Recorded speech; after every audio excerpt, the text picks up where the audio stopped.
రకరకాల పోస్టులు పెడతా ఉన్నారు, తెలియక పెడతా ఉన్నారు. వాళ్ళు సినిమాలో హీరో వచ్చండి, నేను రాజకీయాల హీరో అని, అంత పెద్ద హీరో కాబట్టి చిన్న హీరోని, వాళ్ళు పెద్ద హీరోలు అవ్వచ్చు. ముఖ్యమంత్రి గారి దగ్గర ఎందుకు వెళ్తున్నాడు, మా నాయకుడి దగ్గర ఎందుకు రాలేదు అని కామెంట్స్ పెడతా ఉన్నారు. ముఖ్యమంత్రి గారు కుటుంబానికి ఒక చరిత్ర ఉంది. మా తండ్రి గారు రాజశేఖర రెడ్డి గారు అండి ఎమ్మెల్యే, ఎంపీ, మంత్రి, ముఖ్యమంత్రి చేశారు. జగన్మోహన్ రెడ్డి గారు ఎమ్మెల్యే, ఎంపీ, ముఖ్యమంత్రి చేస్తా ఉన్నారు. వారు పెద్దలు పంపించారండి. మిథున్ రెడ్డి గారిని, కాకినాడ ఎమ్మెల్యే చంద్రశేఖర రెడ్డి గారిని, కాకినాడ ఎమ్మెల్యే గీత గారిని, మాజీ మంత్రి ప్రెసిడెంట్, పార్టీ ప్రెసిడెంట్ కన్నబాబు గారిని పెద్దలు పంపించి దాన్ని పార్టీలోకి ఆహ్వానించారండి. నేను సంతోషంగా అంగీకరించాను. వస్తాను, వెళ్ళానండి.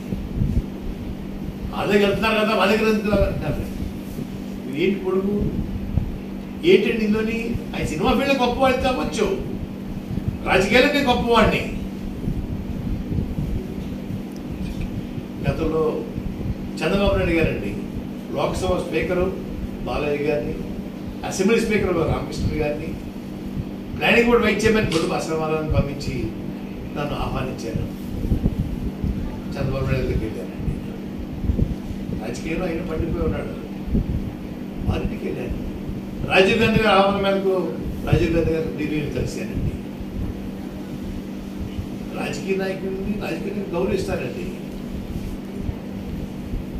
వాళ్ళు రారా, వస్తా అని చెప్పేసి ఎనమ్మకు నీళ్ళు నాపెట్టేసి అదిగో ఇదిగో చెప్పడమా, ఎందుకు రాలేదంటమా,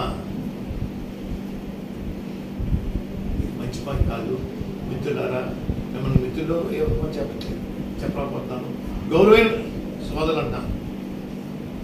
తప్పుడు పోస్టింగ్ పెడతా ఉన్నారు. రాజకీయాల్లో నేను ముందున్నాను, సినిమా ఫీల్డ్లో నేను ముందున్నాను.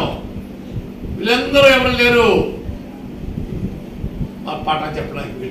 వీళ్ళకి హక్కు లేదు. రాజకీయాలు నేర్చుకోండి, మా దగ్గర నేర్చుకోవాలా. ఇంకో విషయం చెప్తానండి. Please subscribe .news.